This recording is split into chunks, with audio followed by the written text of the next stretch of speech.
सूत जी महाराज कहते हैं, बोले आप कितना भी नाम जप करो, कितना भी तीर्थ यात्राएं करो, कितना भी नदियों में स्नान करो, कितने भी यज्ञ अनुष्ठान कर लो, कितने भी व्रत कर लो, पर आपके द्वारा किए गई सारी क्रियाएं ठाकुर जी स्वीकार करते हैं। इसका प्रमाण क्या है? बोले इसका केवल एक प्रमाण है, क्या? कथा में रुचि होना। अगर आपकी कथा में रुचि नहीं है और आप दुनिया भर के यत्न करते हो, तो कहते हैं, स्पष्ट लिखा है, श्रम एव ही केवलम, आप केवल मेहनत कर रहे हो, ठाकुर जी उसको स्वीकार नहीं कर रहे। हनुमान जी महाराज हनुमान चालीसा में क्या कहते हैं गोस्वामी तुलसीदास जी? हनुमान जी को भले ही लोग लड्डू का भोग लगाते हैं, हनुमान जी को लोग चोला चढ़ाते हैं, लेकिन गोस्वामी जी ने यह वर्णन कहीं नहीं किया कि उनको चोला बहुत प्रिय है, यह वर्णन नहीं किया कि उनको लड्डू बहुत प्रिय है, यह वर्णन कहीं नहीं किया ऐसी माला उनको प्रिय है, यह वर्णन नहीं किया कि उनको गदा प्रिय है। क्या वर्णन करते हैं? बोले प्रभु चरित्र सुनवे को रसिया। वर्णन में हनुमान चालीसा में यही कहा कि उनको प्रभु चरित्र बहुत प्रिय है।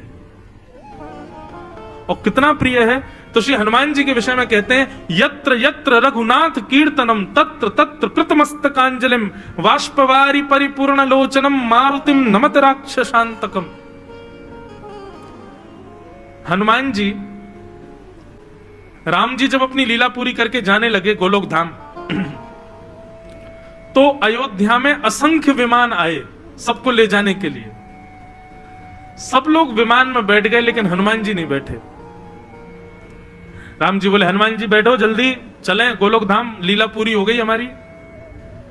हनुमान जी आए, बोले भगवान बस एक चीज पूछनी थी। क्या? गोलोक धाम में आपकी कथा होती है? वहां पर वैष्णव जन आपके गुणानुवाद गाते हैं?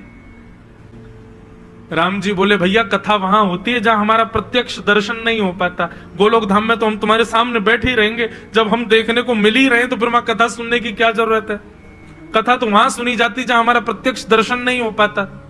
हम पृथ्वी पर रहते नहीं है, इसलिए कथा के माध्यम से हमारा स्मरण किया जाता है। अब गोलोक धाम में तो हम तुम्हारे संग ही रहेंगे, तो फिर वहां कथा की क्या आवश्यकता? हनुमान जी बोले, आपका गोलोक धाम आपको मुबारक हो भगवान, आप जाओ, आप प्रस्थान करो, मैं पृथ्वी पर ही रहूंगा। इसीलिए चारों युग पर ताप तुम्हारा। त्रेता में राम जी लीला पूरी करके चले गए, हनुमान जी नहीं गए। चारों युगों में है, सतयुग में भी है, त्रेता में भी, द्वापर में और कलयुग में भी है। क्यों नहीं जाते पृथ्वी छोड़ करके? बोले केवल इसलिए, यत्र यत्र। राम जी ने पूछा, क्या करोगे पृथ्वी पर रह करके? हम तो सब चले जाएंगे, तुम अकेले यहां क्या करोगे? मन भी नहीं लगेगा। तब हनुमान जी कहते हैं, बस एक कृपा कर दो, यत्र यत्र रघुनाथ कीर्तनम तत्र तत्र कृतमस्तकांजलिम वाष्पवारी परिपूर्ण लोचनम मारुतिम नमत राक्षसांतकम। जहां कहीं भी आपकी कथा हो भगवान, बस वहां जाऊंगा, थोड़ी देर आपकी कथा सुनूंगा, जीवन सफल बनाऊंगा। आप निश्चित मानिएगा बंधु, तांदूर में कथा चल रही है, इतने सारे वैष्णव आ रहे हैं, हमको और आपको नहीं पता चलेगा। छद्म भेष बना करके हनुमान जी आएंगे और एक दिन कथा सुन के चले भी जाएंगे, हमको नहीं पता चल पाएगा। हनुमान जी आते हैं, ये निश्चित है। पूर्व वर्ष की कथा 2023 की पहली कथा हमारी हुई थी मिदनापुर बंगाल में, 1 से 7 जनवरी यही डेट थी। बहुत विशाल पंडाल था, बहुत भीड़ आती थी वहां कथा सुनने। तो एक राइस मिल थी, उसमें कथा हो रही थी। तो वहां यही प्रसंग में कह रहा था कि हनुमान जी महाराज कथा सुनने आते हैं। तो जो कथा के आयोजक परिवार के बच्चे थे वो सुन रहे थे। तो एक दिन एक बालक उठ करके जल पीने के लिए, पीछे ही घर था तो वहां गया, तो निकल करके गया तो उसने क्या देखा, पंडाल के ठीक बाहर एक बाबा जी, उनकी कमर ऐसे झुकी हुई है और वो नीचे बैठे हैं और पीली शॉल उन्होंने ओढ़ रखी है और व्यासपीठ की तरफ कमर करके बैठे हैं, पल्लंग की तरफ मुख है और नीचे झुका करके और बैठ के कथा सुन रहे हैं। और वो अभी अभी ये प्रसंग सुन के गया था कि हनुमान जी रूप बदल करके आते हैं, तो उसके मन में यही भाव आया कि कहीं हनुमान जी तो नहीं है। और वो ये सोच करके कि मैं महाराज जी को संकेत कर दूं मंच पे, तो पहले वो घर गया और घर जाकर के जल्दी जल आदि पी करके वो उसने एक पर्ची पर लिखा कि महाराज जी हनुमान जी बैठे हैं। और वो जैसे ही लौट करके आया तो बाबा जी वहां से अंतर ध्यान हो गए, थे ही नहीं। और जब कथा पूरी हुई, उस बालक के नेत्र लाल पड़े थे, रो रहा था। मैं कथा से उतर के गया तो बोला महाराज जी हाथ पांव कांपे उसके। बोले मुझे पूर्ण विश्वास है कि वो कोई नहीं, वो हनुमान जी थे। उनकी शरीर की स्थिति देख के ऐसा हो ही नहीं सकता कि वो इतनी जल्दी चले जाएं। मैं 2 मिनट भी नहीं लगाया था, भीतर जाके बाहर आया हूं, इतने में तो वो अंतर थे, गायब, एक अंश भी नहीं था उनका वहां पर। और मैंने खूब घूम घूम करके चारों ओर देखा, बाइक से थोड़ी दूर तक भी गया, मुझे वो नहीं दिखे। मुझे विश्वास है कि वो हनुमान जी थे, क्योंकि जब से वो दिखे तब से मेरे मुख से राम राम राम अपने आप प्रकट हो रहा है। ये बिल्कुल सत्य घटना है। हनुमान जी आते हैं कथा में, इसीलिए पृथ्वी पर रह रहे हैं वो, ताकि कहीं भी कथा हो रही हो, कहीं भी भगवत चर्चा चल रही हो, एक क्षण के लिए सही में जाऊं। गोस्वामी तुलसीदास जी महाराज काशी में रोज कथा करते थे, पर उनका नियम था कि रोज सुबह शौच के लिए वन में जाते थे, 1 लोटा जल लेके जाते, जितना प्रयोग में आ जाता उसके अलावा जो जल बचता एक पीपल के पेड़ के नीचे बचे हुए जल को छोड़ देते। 12 वर्ष तक गोस्वामी तुलसीदास जी ने इस नियम का पालन किया। तो उस पीपल के वृक्ष के ऊपर एक ब्रह्म राक्षस, एक प्रेत था। 12 वर्ष तक जल डाला तो वो प्रेत प्रकट हो गया। वो प्रकट होकर के गोस्वामी जी से कहा, वरदान मांगो गोस्वामी जी, मैं आपको क्या दूं। गोस्वामी जी बोले, तुम कौन हो भैया। बोले, मैं प्रेत हूं, भूत हूं। वाह भैया, बड़े बढ़िया प्रेत के दर्शन हुए। बोले, मांगी आपको क्या चाहिए, आप जो कहेंगे। आपने मेरी प्यास बुझाई है, 12 वर्ष तक मुझे पानी पिलाया है। गोस्वामी जी बोले, हमारी तो केवल एक ही अभिलाषा है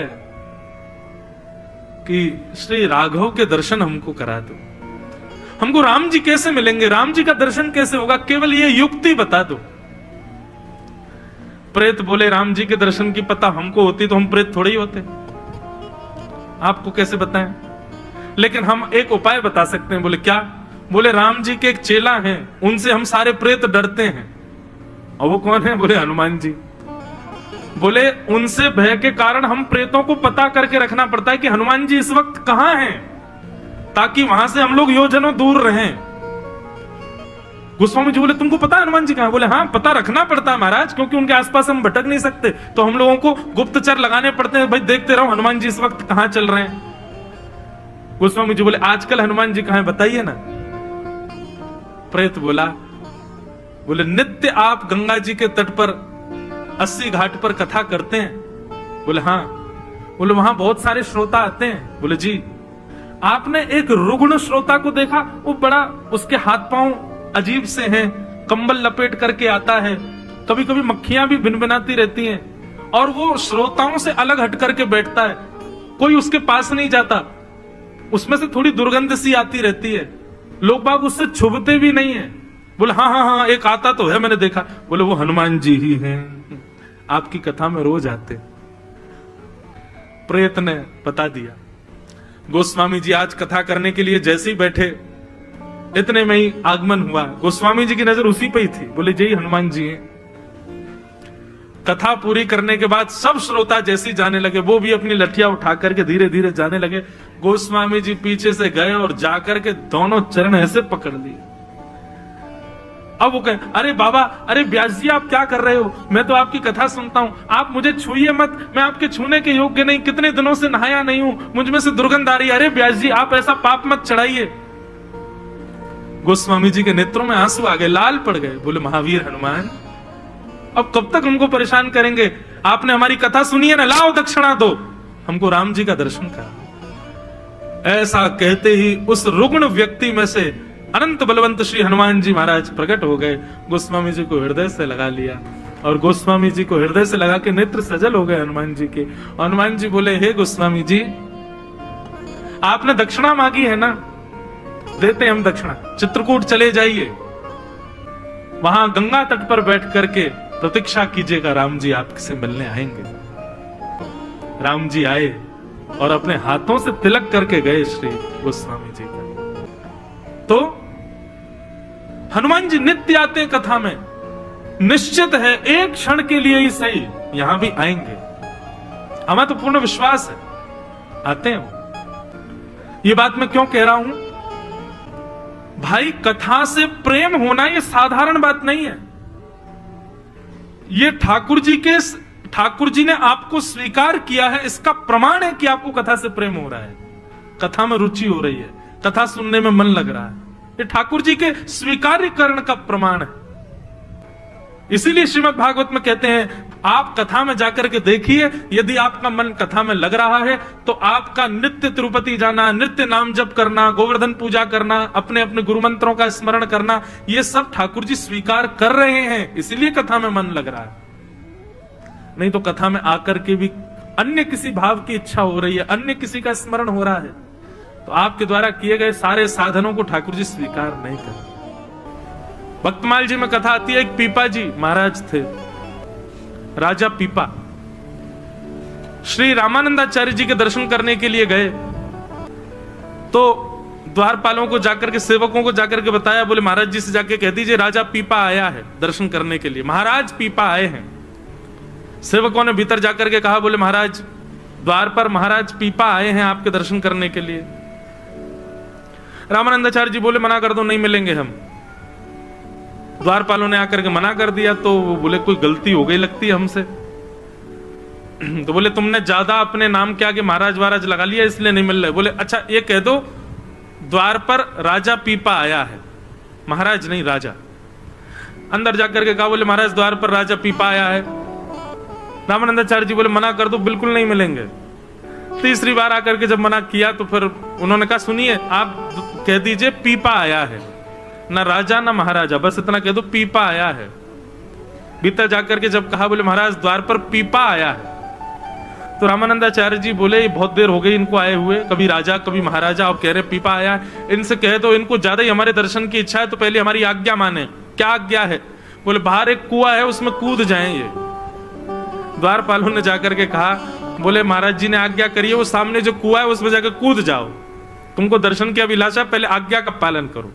महाराज सुनते ही पीपा जी दौड़े, ऐसा भी नहीं कि चल के जा रहे हो फिर बार बार पूछ रहे हो सही में कूदना है क्या, नहीं, जैसे ही आज्ञा हुई कि महाराज जी ने आज्ञा की कुआं में कूद जाओ, तो ऐसे भी नहीं धीरे चल के दौड़े हैं कुएं की तरफ, और जैसे ही कूदने वाले थे इतने में ही श्रीमद् रामानंदाचार्य जी महाराज वहीं प्रकट हो गए और रोक लिए। बोले अब बैठो। बोले महाराज आपने ऐसा क्यों किया? बोले देख रहे थे तुम हमारी आज्ञा का कितना पालन करते हो। गुरुर आज्ञा गरी ऐसी। एक गुरुजी थे, बहुत ध्यान से सुनना, गंगा के तट पर उनका बढ़िया आश्रम था, बहुत सारे महात्मा रहते थे। गुरुजी का एक शिष्य था, वो बड़ा अनन्य भक्त था गुरुजी का, ठाकुर जी को भी नहीं मानता था गुरुजी के आगे, गुरुजी को ही सर्वोपरि मानता था। एक बार क्या हुआ, गुरुजी बेचारे अपने स्थिति से थोड़े फिसल गए और उन्होंने एक कन्या को अपने साथ रख लिया आश्रम में। अब हमारा सन्यासी महात्मा, कन्या रहने लगी तो धीरे धीरे जितने भी वहां पे महात्मा थे सब जाने लगे, बोले ओहो अब तो बिगड़ गया, आश्रम बेकार हो गया, बताओ हम सन्यासियों का आश्रम ये महाराज जी किसको लिया है यहां पर। लेकिन वो जो अनन्य भक्त था अपने गुरुजी का, वो छोड़कर नहीं गया। यहां पर हम इस कथा के माध्यम से गुरु का गुरुत्व नहीं, शिष्य का शिष्यत्व बता रहे हैं। गुरु के गुरुत्व से भी श्रेष्ठ होता है शिष्य का शिष्यत्व। गुरु चाहे जैसा भी हो, आपके शिष्यत्व में यदि बल है तो आप गुरु का भी कल्याण कर दोगे। तो सारे महात्मा छोड़ छोड़ के चले गए, लेकिन वो एक उनका भक्त छोड़ करके नहीं गया। सबने उससे कहा अरे भाई चल तू भी, अब तो ये आश्रम रहने लायक नहीं रह गया, हमारे गुरुजी का दिमाग खराब हो गया, देखो किसी कन्या को लिया, इससे ब्याह व्याह कर लेंगे। अब हम लोग सन्यासी लोग, हमने घर परिवार छोड़ दिया, आसक्ति के लिए छोड़ा था क्या, ये गुरुजी आसक्त हो गए इसमें।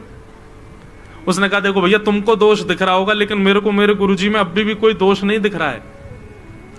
मुझे तो बल्कि ऐसा लग रहा है मुझे मेरे गुरुजी प्रिय है, और गुरुजी को जो प्रिय है वो मुझको गुरुजी से भी ज्यादा प्रिय है। वो मेरे गुरुजी को प्रिय है तो मेरी गुरु माँ है, मैं तो उनकी और सेवा करूंगा। संत बोले अरे भाई तू भी नरक में जाएगा, तेरा गुरु भी नरक में जाएगा। ऐसी निष्ठा किस काम की जहां पे तुम इतना विचार नहीं कर रहे हो कि गुरु कर क्या रहा है। सब चले गए, लेकिन उस शिष्य ने अपने गुरु का त्याग नहीं किया। उसकी इस गुरु निष्ठा पर ठाकुर जी रीझ गए, ठाकुर जी प्रसन्न हो गए, बोले वाह, मान गए भाई इस भक्त को। गुरु जी अपने पद से बिल्कुल फिसल गए, लेकिन इसने अपनी स्थिति को नहीं छोड़ा। ठाकुर जी बोले हम तो ऐसे भक्त से बड़े प्रसन्न हैं, इसको लेने जा रहे हैं, हम इसको लेके आएंगे, वैकुंठ में रखेंगे अपने पास। और श्रीमन नारायण भगवान शंख चक्र गदा पद्म धारण करके गरुण जी पर विराजमान होकर के पहुंच गए सीधे आश्रम। रात्रि के 12 बजे थे, अर्धरात्रि का समय। गुरु जी का